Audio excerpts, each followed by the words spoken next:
بسم اللہ الرحمن الرحیم نحمدہ ونصلی علی رسولہ الکریم۔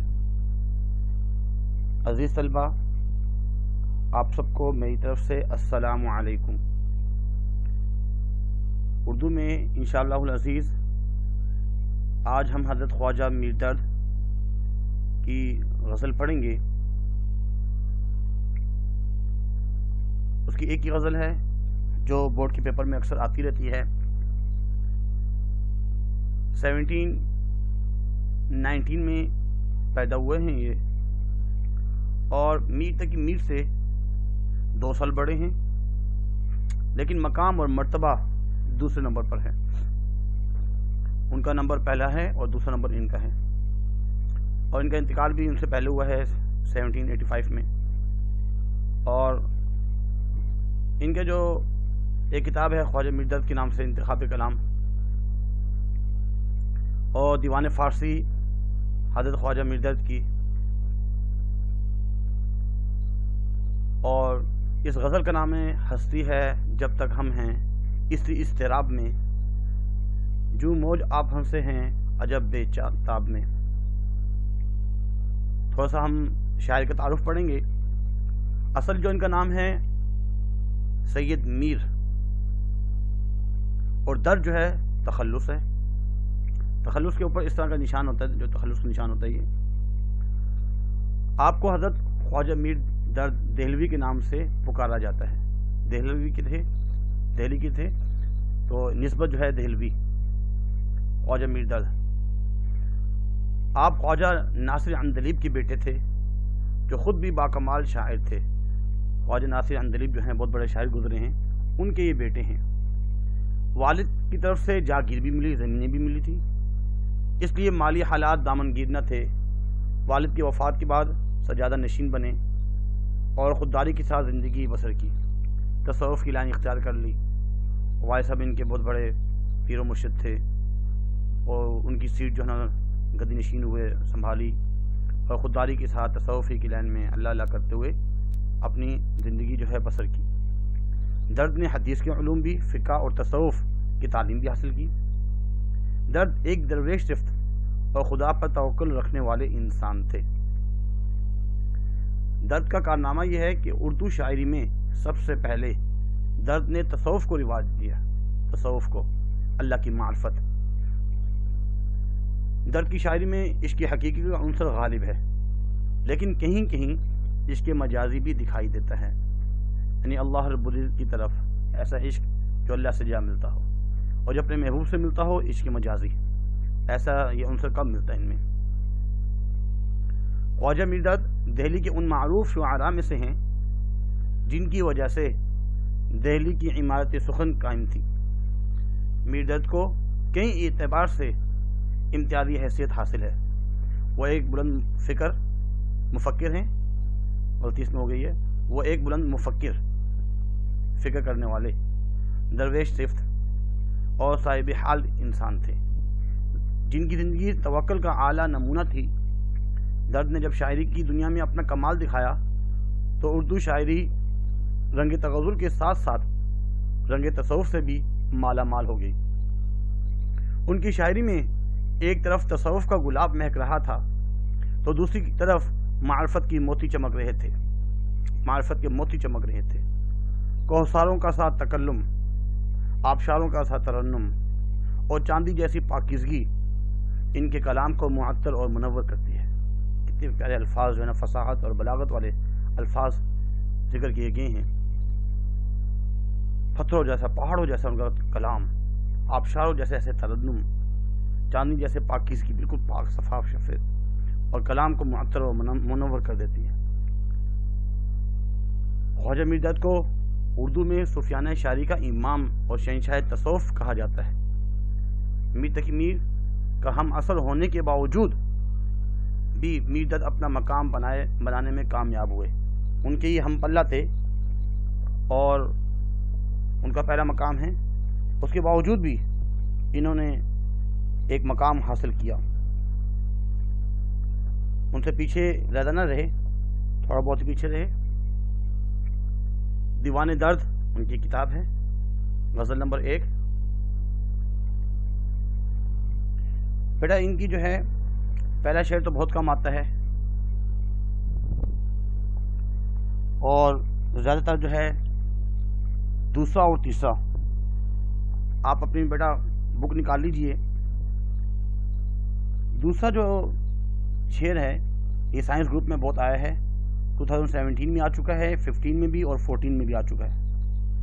اور جو شعر نمبر 3 ہے، غافل جہاں کی دید کو مفت نظر سمجھ، پھر دیکھنا نہیں ہے اس عالم کو خواب میں.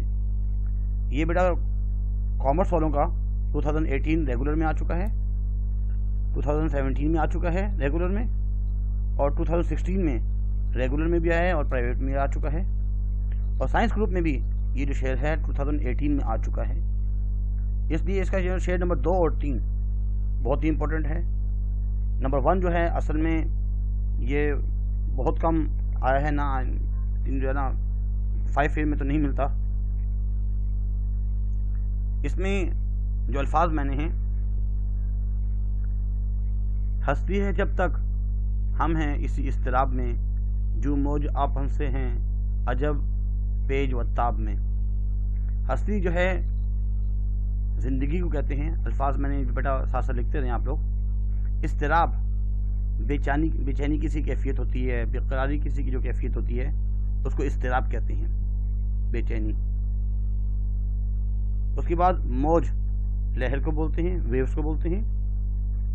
پیج و تاب نشیب و فراز، بے چینی، گھبراہٹ، یہ بے تاب کے معنی میں آتی ہے. بیٹا اس میں بھی کوشش کی، اگر ویسے یہ شعر پہلے تو آتا نہیں ہے، تو پہلا شعر جو آپ کو پتہ ہے کہ فنی خوبی اس کی ہے وہ تو مطلع ہوتا ہے. پہلا شعر غزل جہاں سے شروع ہوتی ہے پہلے شعر کو مطلع کہا جاتا ہے. لام کی بڑی تشدید ہے لیکن اس کو مطلع ہم پڑھتے ہیں. اور اس کے بعد حوالہ دینا. اپنے حوالے میں مختصر تعارف شاعر کا بتانا ہے کہ یہ شعر ہماری اردو کتاب مخزن ادب، نام یاد رکھنا ہے، کتاب کا نام ہے مخزن ادب، سے لیا گیا ہے. اور اس کے شاعر کا نام خواجہ میر. ان کا جو تخلص ہے وہ درد ہے، اور آپ تصوف کے امام ہیں. اتنا جو نا تعارف کافی ہے، حوالہ کافی ہے. اس کے بعد تشریح میں لکھیں گے کہ میر یہ کہہ رہے ہیں کہ ہم انسان اس دنیا میں نہایت بے بس اور لاچار ہیں. اس میں ستم یہ ہے کہ کسی مقام بھی یہاں ہماری مرضی نہیں چل سکتی. ہماری مثال تو ایک ایسی موج کی سی ہے، ایسی لہر کی سی ہے جو سمندر میں ٹھاٹھے مارتی ہوئی دکھائی دیتی ہوئی نظر آتی ہے، مگر اس کی بے قراری اسے سمندر سے باہر نہیں نکال سکتی.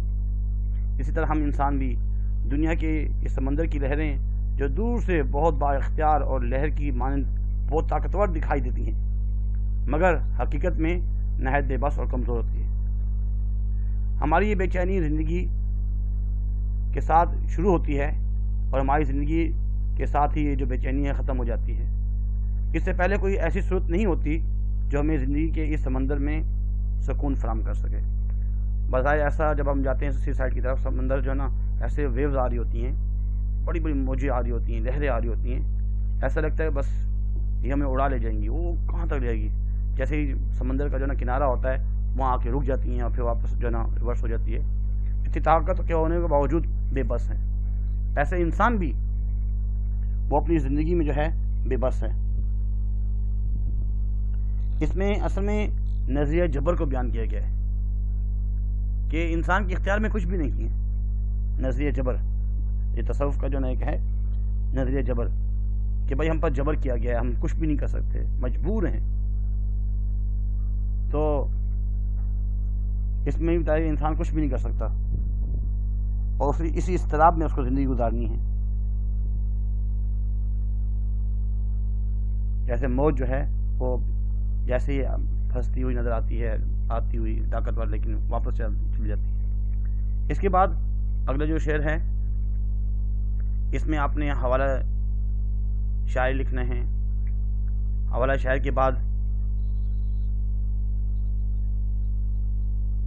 اس کی تشریح کرنی ہے. مرکزی خیال تھوڑا سا لکھ لیں. مرکزی خیال لکھیں گے زندگی کی جو حقیقت ہے اور حقیقی تصویر جو ہے وہ موت کے آئینے میں ہمیں دکھائی دیتی ہے۔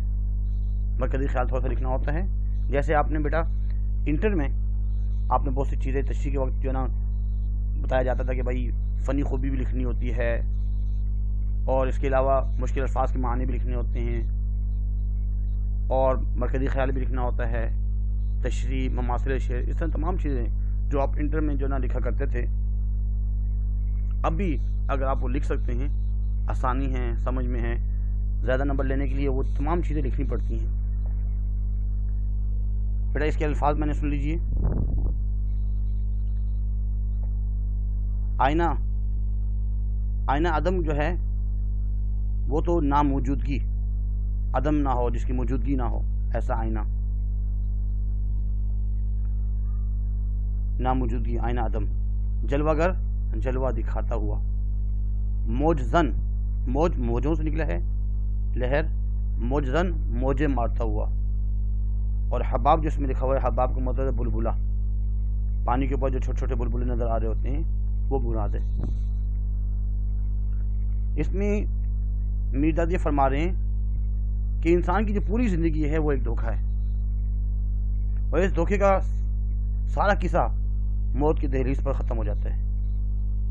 اگر ہم غور کریں تو ہم معلوم ہوگا کہ یہ عالم ناموجود ایک ایسا آئینہ ہے، یہ جو دنیا کی زندگی ہے اس کی کوئی حیثیت نہیں ہے، یہ ایک آئینے کی طرح ہے جس میں زندگی کی حقیقی تصویر دکھائی دیتی ہے، کیونکہ جب آدمی موت کی طرف دیکھتا ہے تو اسے ایک لمحے میں اپنے گزرے ہوئے کل کی تصویر نہایت صاف دکھائی دیتی ہے، اور ہمیں ایک دم یہ احساس ہوتا ہے کہ بظاہر یہ زندگی ایک ٹھاٹھے مارتا ہوا یا دکھائی دیتی ہوئی تھی، لیکن اس کی حقیقت دراصل ایک بلبلے سے زیادہ نہ تھی، کوئی حیثیت نہیں دنیا کی زندگی، جس میں تمام تر بے ثباتی کے باوجود طرح طرح کے رنگ بکھرے دکھائی دیتے ہیں۔ اور تب آدمی یہ تسلیم کر لیتا ہے کہ زندگی موت کا نشانہ ہے، سب کو واپس یہاں سے جانا ہے۔ دنیا جو ہے اس کی کوئی جو ہے حیثیت نہیں ہے، جیسے دریا جو ہے نظر آتا ہے، دریا کا جو بلبلہ ہوتا ہے بظاہر، تو یہ تو جو ہے اس کی خاص کوئی جو ہے نا حقیقت نہیں ہے، حیثیت نہیں ہے، اس میں سے بھی بتایا جا رہا ہے۔ اس کے بعد اگلا شعر جو ہے وہ کامرس میں کئی دفعہ آ چکا ہے، جیسے کہ میں نے آپ کو بتایا 2018، 17 اور 16 کے ریگولر پرائیویٹ دونوں میں آ چکا ہے، اور سائنس گروپ میں بھی آ چکا ہے، اس لیے بہت ہی امپورٹنٹ ہے، موسٹ امپورٹنٹ، غور سے سنیے گا۔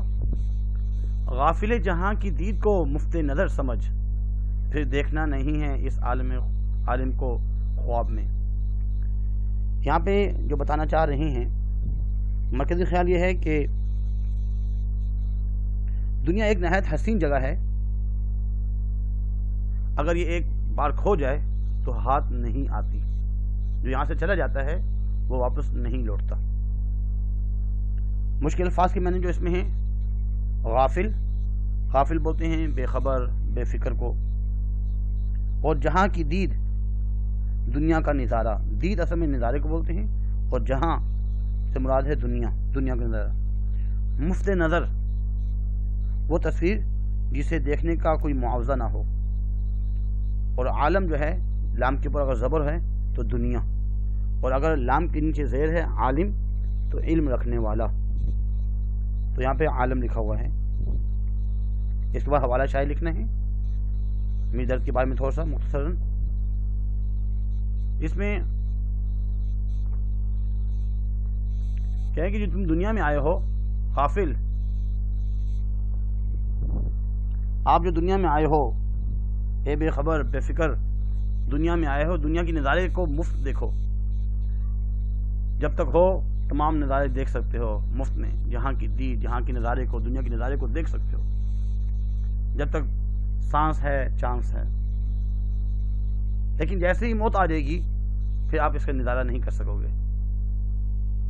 جیسے انسان سویا ہوا ہے، خواب میں بہت سے نظارے کر رہا ہوتا ہے، ادھر گیا ہوا ہے، ادھر گیا ہوا ہے، کہاں کی نظارے کر رہا ہوتا ہے، لیکن جیسے ہی آنکھ کھلتی ہے وہ تھوڑا سا لطف تو نظر آتا ہے، مزہ آتا ہے، لیکن دوبارہ جو ہے نا اگر وہ چاہے بھی کہ میں دوبارہ سو جاؤں اور وہاں کے نظارے دوبارہ دیکھوں تو یہ محال ہے، ایسا ہو ہی نہیں سکتا۔ اس لیے دنیا کی جتنی بھی اللہ رب العزت نے چیزیں بنائی ہیں وہ سب انسان کے لیے مفت نظر ہیں، مفت میں دیکھے.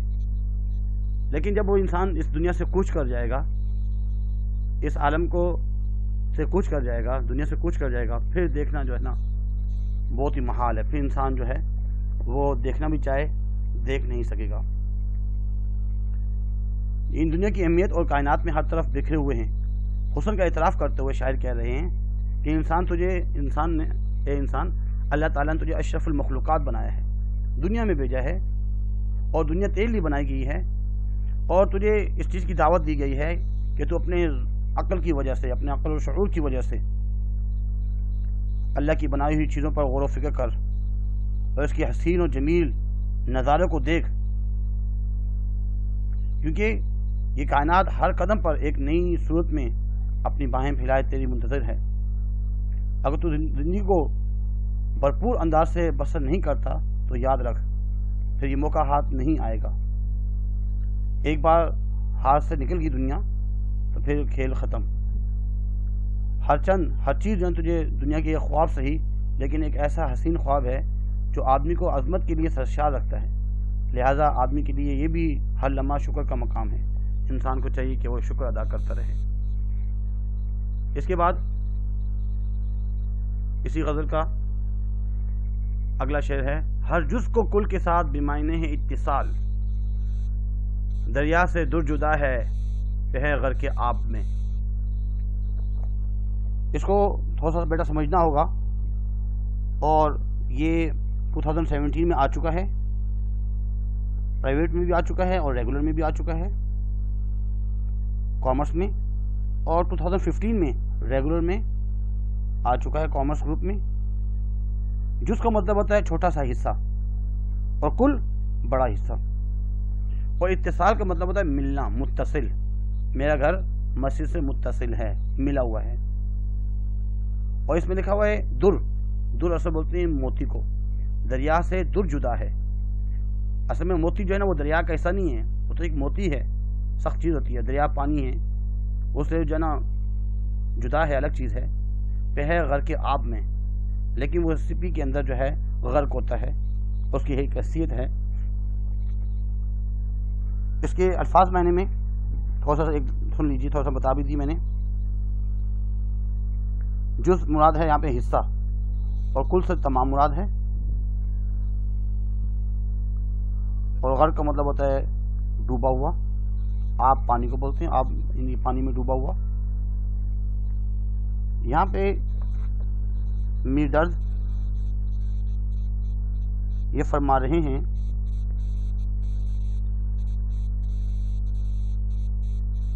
کہ بڑے کے ساتھ ملنے سے چھوٹی چیزیں بھی بڑی ہو جاتی ہیں. اگر انسان بڑے کے ساتھ ملنے سے چھوٹی چیزیں بھی بڑی ہو جاتی ہیں.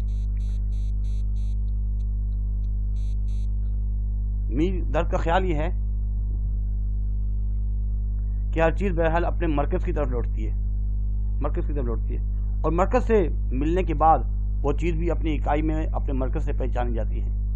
بالکل اسی طرح جیسے دریا جب سمندر سے جب ملتا ہے تو دریا کا وجود سمندر کے لانے لگتا ہے، اور موتی دریا سے بالکل ایک الگ چیز ہے، لیکن اگر پانی میں غرق نہ ہو تو اتنا بیش بہا قیمتی نہیں ہو سکتا.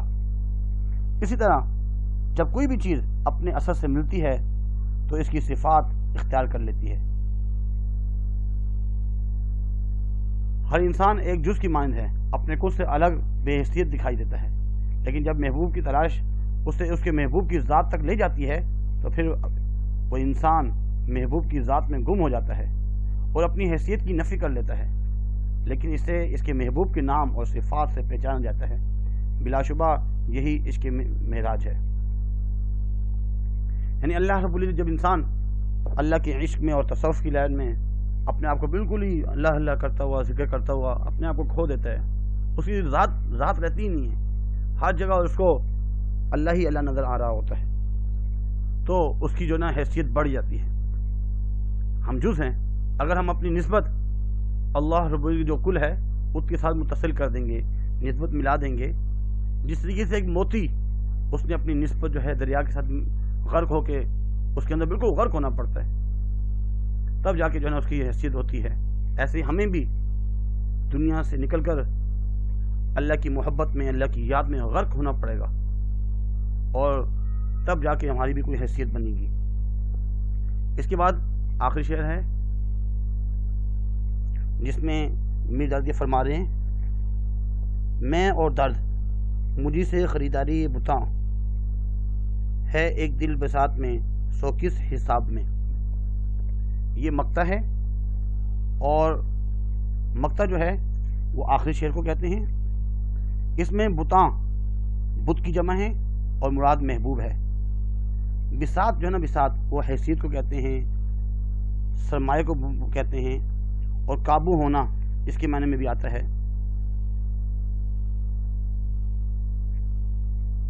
اس میں اصل میں بتانا چاہ رہے ہیں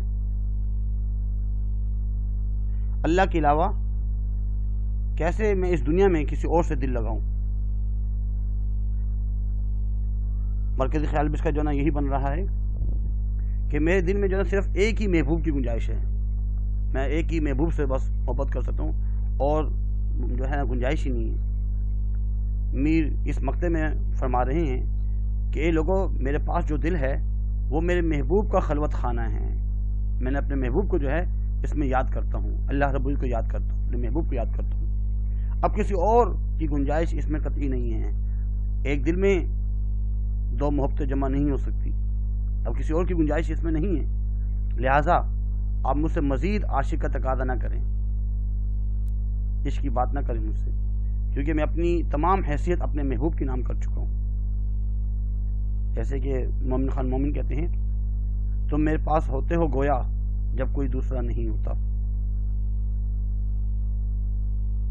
سو اب میرے دل میں محبوب ہی محبوب ہے، ہر وقت جو ہے نا وہ محبوب ہی محبوب بسے ہوئے ہیں۔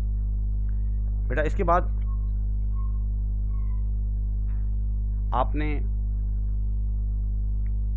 میر تقی میر کا جو ہے ابھی ہم پڑھیں گے کہ میر تقی میر کی خصوصیات تھوڑی سی پڑھیں گے۔ بیٹا میر درد اور میر تقی میر کی جو غزلیں ہیں اس میں کچھ مشکل ورڈز لکھے ہوئے ہیں جو آپ کی بک میں ہیں، اس لیے آپ مشکل ورڈز اور مشکل شعر سن کے ہو سکتا ہے تھوڑے سے بورنگ بھی محسوس کر رہے ہوں، لیکن بورڈ کے پیپر میں آتا ہے اور اس کے بغیر کوئی چارہ کار نہیں۔ بیٹا ایک بات تو آپ کے ذہن میں ہونی چاہیے کہ خواجہ میر درد اصل میں ہی اپنے آپ کو کچھ سمجھتے تھے، یوں سمجھیں تو میں ان کے آخر میں جو ہے جو ردیف ہے وہ آئے گا میں، تاب میں، حباب میں، خواب میں، آب میں، حساب میں۔ اگر آخر میں آ رہا ہے تو وہ خواجہ میر درد، کیونکہ سب سے پہلے پیپر چیک کرنے والا وہ دیکھے گا آپ کو حوالہ شاعر بھی یاد ہے کہ نہیں۔ اس کے بعد میر تقی میر کے جو ہے نا گیا آ گیا چھا گیا، اصل میں میر تقی میر چھا گئے تھے، تو اس کا جو ہے جو ردیف ہے میر تقی میر کی غزل کا، غزل نمبر 1، اس میں آ گیا چھا گیا۔ تو بیٹا ایک شعر جو ہے آپ کو سناتے ہیں میر تقی میر کا، وہ تجھ کو بھولے ہیں تو تجھ پہ بھی لازم ہے میر، وہ تجھ کو بھولے ہیں تو تجھ پہ بھی لازم ہے میر، خاک ڈال آگ لگا نام نہ لے یاد نہ کر۔ اگر وہ تجھ کو بھول گیا ہے کوئی بات نہیں، اب تیرا فرض بنتا ہے یہ کہ اس پر مٹی ڈال، آگ لگا دے اس کو، اور نام ہی نہ لے، نہ ہی اس کو جو ہے یاد کر، یاد کرنے کی ضرورت بھی نہیں ہے اس کو۔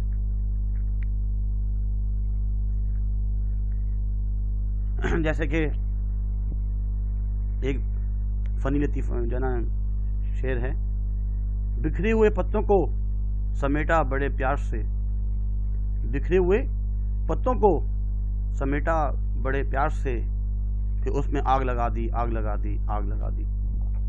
اس کے بعد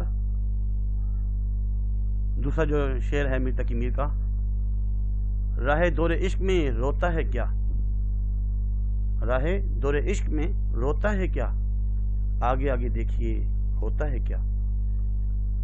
اس کے بعد بیٹا میر تقی میر، ان کا تھوڑا سا ہم تعارف پڑھیں گے۔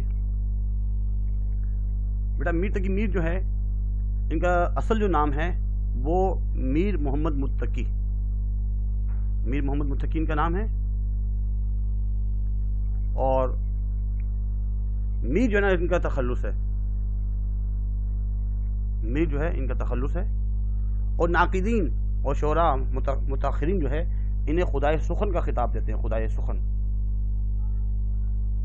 آپ کی پیدائش 28 مئی 1723 میں، وہ 1721 میں پیدا ہوئے ہیں میر درد، خواجہ میر درد، اور یہ 1723 میں پیدا ہوئے ہیں۔ 1785 میں ان کا انتقال ہوا ہے، اور جو ان کا انتقال ہوا ہے 22 سپتمبر 1810 1810 میں ان کی وفات ہوئی۔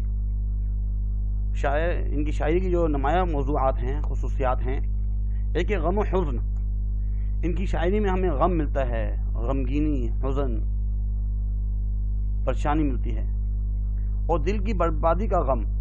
اکثر اپنے اشعار میں جیسے کسی کا دل ٹوٹ چکا ہو، دل برباد ہو چکا ہو، اس کے غم میں انہوں نے زیادہ اشعار لکھے۔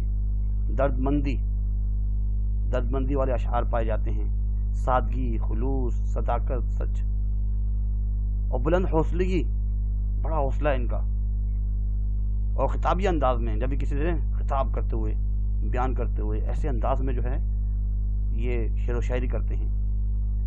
دنیا کی بے ثباتی، کبھی کبھار جو ہے یہ بھی تصوف کی لائن میر درد کو دیکھتے ہوئے دنیا کی بے ثباتی کا تذکرہ کرتے ہیں، اور طنز، اور کبھی کبھار جو ہے وہ اپنے ساتھیوں پر طنز کر رہے ہوتے ہیں، انسانوں پر، مسلمانوں پر طنز کر رہے ہوتے ہیں۔ تو میر تقی میر شعراء کی نظر میں غالب کیا کہتے ہیں ان کے بارے میں، کیونکہ خدائے سخن ہیں، اور پہلا درجہ جو ہے میر تقی میر کا ہے غزل میں۔ بہت پیارے اس میں اشعار ہے۔ ریختہ کہ تم ہی استاد نہیں ہو غالب، کہتے ہیں اگلے زمانے میں کوئی میر بھی تھا۔ ریختہ جو ہے اصل میں یہ اردو زبان کا پرانا نام ہے، کہ اردو زبان میں ایک غالب سے تم استاد نہیں ہو، کہتے ہیں کہ ایک وقت وہ تھا اس سے پہلے والا، اس میں ایک میر بھی تھا جو آپ سے بھی بڑا استاد تھا۔ ریختہ کہ تم ہی استاد نہیں ہو غالب، کہتے ہیں اگلے زمانے میں کوئی میر بھی تھا۔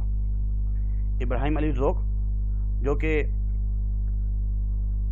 بہادر شاہ ظفر ان کے استاد ہیں، وہ میر تقی میر کے بارے میں کیا کہتے ہیں، اگر ذوق اور شوق سے سنیں گے پھر تو سمجھ میں آئے گی، ورنہ بالکل سمجھ میں نہیں آئے گی۔ نہ ہوا پر نہ ہوا میر کا انداز نصیب، نہ ہوا پر نہ ہوا میر کا انداز نصیب، ذوق یاروں نے بہت زور غزل میں مارا، ذوق یاروں نے بہت زور غزل میں مارا۔ یہاں پہ ذوق یہ کہنا چاہ رہے ہیں کہ جو میر تقی میر کا جو انداز ہے اور ان کی جو شعر و شاعری ہے، ایسے ہم سے وہ نصیب نہ ہوئی۔ ہم نے بہت کوشش کی، ہمارے دوستوں نے، یاروں نے ایسے غزل لکھنے پر بہت زور مارا، زور کوشش کی، لیکن ایسا نہ ہوا۔ نہ ہوا پر نہ ہوا میر کا انداز نصیب، ذوق یاروں نے بہت زور غزل میں مارا۔ حسرت موہانی ان کے بارے میں بہت پیارا جو ہے شعر لکھتے ہیں۔ شعر میرے بھی ہیں پر درد و لیکن حسرت، شعر میرے بھی ہیں پر درد و لیکن حسرت، یعنی کہ جس طرح انہوں نے درد مندی میں اشعار لکھے ہیں، تو یہ کہہ رہے ہیں کہ میں نے بھی ایسے شعر لکھے ہیں۔ میر کا شیوہ گفتار کہاں سے لاؤں، جس طرح میر جو ہے نا شعر و شاعری کرتے ہیں، شیوہ گفتار، ان کی جو گفتگو انداز ہے وہ میں کہاں سے لے کر آؤں۔ اور ایک اور شعر آپ کے سامنے عرض کرنا چاہتا ہوں، گوشوار کرنا چاہتا ہوں۔ عرض کیا ہے، ابن انشاء کہتے ہیں، اللہ کرے میر کا جنت میں مکان ہو، اللہ کرے میر کا جنت میں مکان ہو، مرحوم نے ہر بات ہماری ہی بیان کری، یعنی جو کچھ بات ہم کہنا چاہ رہے تھے وہ پہلے سے ہی میر تقی میر نے اپنے شعر و شاعری میں بیان کر دی۔ بیٹا اس کے بعد میر تقی میر کی ہم غزلیں پڑھیں گے۔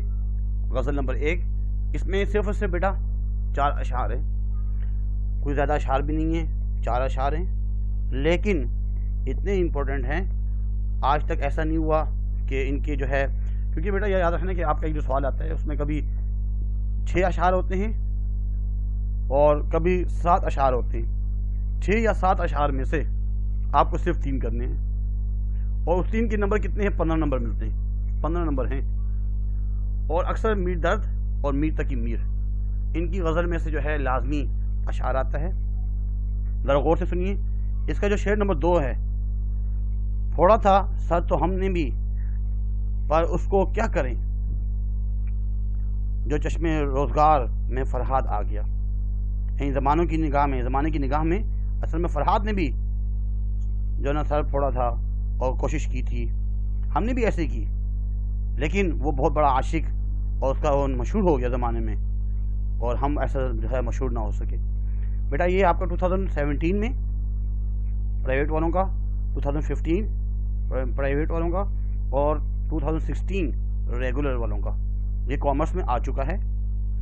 اس کے بعد سائنس گروپ میں بھی آیا ہے 2017 میں اور 14 میں، اس لیے بہت ہی امپورٹنٹ ہے.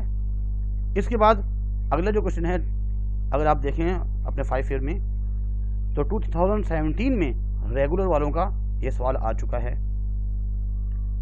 اور اس سے اگلا جو ہے، کیونکہ اگلا جو آخری جو ہوتا ہے مقطع، اس میں شاعر کا تخلص بیان کیا جاتا ہے، اس لیے اکثر نہیں آتا، لیکن یہ سائنس گروپ میں آ چکا ہے 2015 میں. تو اس کو ہم جو ہے پڑھیں گے، تھوڑا سمجھیں گے اس میں کیا کہنا چاہ رہے ہیں. اس میں کہہ رہے ہیں، پہلا شعر آج تک نہیں آیا. ناگہ جو وہ صنم میں ستم ایجاد آ گیا، دیکھے سے طور اس کے خدا یاد آ گیا. ناگہ کے مطلب ہوتا ہے اچانک، اور اس میں طور جو لکھا ہوا ہے، طور طریقے، اسلوب، اور ستم ستم ظلم کرنے والا. اور یہاں پہ صنم سے مراد جو ہے وہ محبوب ہے.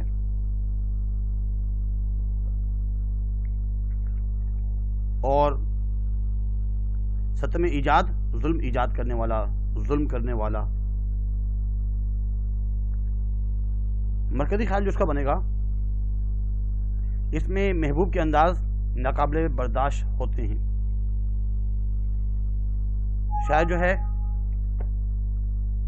میر تقی میر خدائے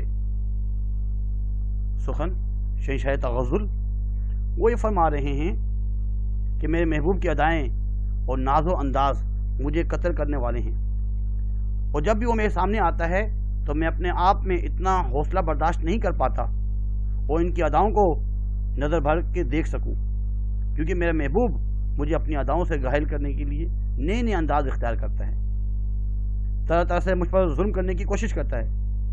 اس بار بھی یہی ہوا کہ غیر متوقع طور پر اچانک وہ میرے سامنے آ گیا. میرا سامنا جو ہے میرے محبوب سے ہو گیا. اس نے اس ادا سے مجھ پر نگاہ ڈالی کہ الامان الحفیظ، مجھے خدا کو یاد کرتے ہی بنی، یعنی کہ مجھے مجبوراً اللہ کو یاد کرنا پڑا.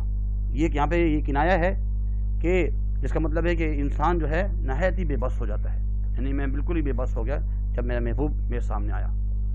اس کے بعد ہے، پھوڑا تھا سر تو ہم نے بھی پر اس کو کیا کریں، جو چشمے روزگار میں فرہاد آ گیا. اس میں الفاظ میں جو ہیں، چشمے روزگار، زمانے کی نظر. چشم مثلا چشمے کو بولتے ہیں، آنکھوں کو، نظر مراد ہے، اور روزگار زمانے کی نظر میں. جور و ستم، اچھا اس میں جو اہم جو ہے نا ایک ہی ہے، چشمے روزگار. اس میں شاید یہ بتا رہے ہیں، بڑی مثال کے سامنے چھوٹی مثال مان پڑ جاتی ہے. فرہاد وہ عاشقوں میں بڑا عاشق ہے، اس کی ایک مثال دی جاتی ہے، اس کے سامنے ہم کون ہیں؟ کچھ بھی نہیں ہے. دنیا والوں کی نظر میں ہماری کوئی حیثیت ہی نہیں ہے. ہمیں بھی اپنے عشق پر بڑا ناز تھا، جتنا کہ ہم سے پہلے عاشقوں کو تھا، بلکہ اپنی دانستہ میں، اپنی یاداشت میں ہمیں سب سے زیادہ جانثاری کا دعویٰ ہے. مگر کیا کریں، ہم سے پہلے کے جو لوگ تھے انہوں نے ایسی عاشقی کی مثالیں قائم کی ہیں کہ اب شاید دنیا کے کوئی بھی بات اگر ہو تو اس تک نہیں پہنچ سکتی. یہی وجہ ہے کہ ہم نے بھی عشق میں سر پھوڑنے کی، جان دینے کی کوشش کی، اور یہ خیال کیا کہ شاید دنیا والوں کے لیے ہم ایک مثال قائم کر جائیں گے، مگر بدنصیبی ہے ہماری کہ ہماری یہ کوشش بھی ناکام رہی، کیونکہ ہم سے پہلے فرحاد جیسا بڑا عاشق یہ سب کچھ کر کے تاریخ کے صفحات میں خود کو محفوظ کر گیا، لہذا ہماری قربانی فرحاد کے تعاصر میں دب کر رہے گی۔ اور جب کوئی عشق میں جان دینے کی کوشش کرتا ہے یا کرے گا، دنیا اسے داد دینے کے بجائے فرحاد کو یاد کرے گی جس نے جان نثاری کی یہ روایت قائم کی۔ سبحان اللہ، فرحاد ہی کو یاد کرنا، اصل میں بڑی مثال کے سامنے چھوٹی مثال جو ہے وہ مان پڑ جاتی ہے۔ اس میں جیم کے اوپر پیش ہے جور، ظلم و ستم کو بولتے ہیں، ظلم کو بولتے ہیں، جور و ستم، اور مراد یہاں پہ نخرے، ناز نخرے بھی ہیں۔ اٹھانے ہی اس سے پڑیں گے، اٹھانے ہی اس کے پڑیں گے شیخ، مسجد میں گھر وہ عاشق بے داد آ گیا۔ یہاں پہ وہ بتانا چاہ رہے ہیں کہ ہمیں جو ہے اپنے عاشق کے نخرے اٹھانے پڑیں گے۔ اے شیخ، اے امام صاحب، مولوی صاحب، اگر ہمارا عاشق مسجد میں اگر آ جاتا ہے، وہ بے داد ہے، توجہ نہ دینے والا ہے، اگر وہ آ جاتا ہے تو ہمیں وہاں پہ بھی اس کی ناز نخرے اٹھانے پڑیں گے، اور ہم اللہ کی جو ہے عبادت کو چھوڑ کر اس کی طرف ہمیں اپنا جو ہے توجہ کو کرنا ہوگا۔ وہ ہر جگہ اپنے محبوب اور معشوق کی ناز نخرے اٹھاتے ہیں، جتنے بھی عاشق ہوتے ہیں۔ تو میر تقی میر یہ لکھتے ہیں کہ ہمارا محبوب چاہے ہم پر لاکھ ظلم و ستم کرے، لیکن ہمارے دل اس کی خاطر داری کے لیے ہر وقت کشادہ رہتا ہے۔ حد یہ ہے کہ اگر وہ ہمارے سامنے مسجد میں بھی آ جائیں تو ہم خدا کی عبادت چھوڑ کر اس کی ناز نخرے اٹھانے میں لگ جائیں، کیونکہ عشق کرنے والوں کی معراج یہی ہوتی ہے کہ وہ ہر حال میں محبوب کی پرستش کرتے ہیں۔ اس کے بعد آخری جو شعر ہے، دیکھیں گے آدمی کی روش میر ہم تیری، گر سامنے سے ٹک وہ پری ذات آ گیا۔ ٹک کا مطلب ہوتا ہے ذرا، پری ذات پریوں کی اولاد۔ بیٹا یہ 2015 میں آ چکا ہے۔ مرکزی خیال کبھی کبھی آدمیت بھی امتحان میں پڑ جاتی ہے۔ آدمیت، انسان اپنے آپ کو بہت بڑا سمجھ رہا ہوتا ہے۔ اس میں بھی حوالہ شاعر لکھیں گے، اور یہ مقطع ہے آخری شعر۔ میر تقی میر لکھتے ہیں کہ اے میر صاحب، آپ کو اپنی آدمیت پر بڑا ناز ہے، بڑا فخر ہے، لیکن ہم اس وقت کے انتظار میں ہیں کہ کبھی سامنے وہ محبوب چل آئے جس کا شجرہ نسب جو ہے وہ پریوں سے جا ملتا ہے، پری ذات ہے وہ۔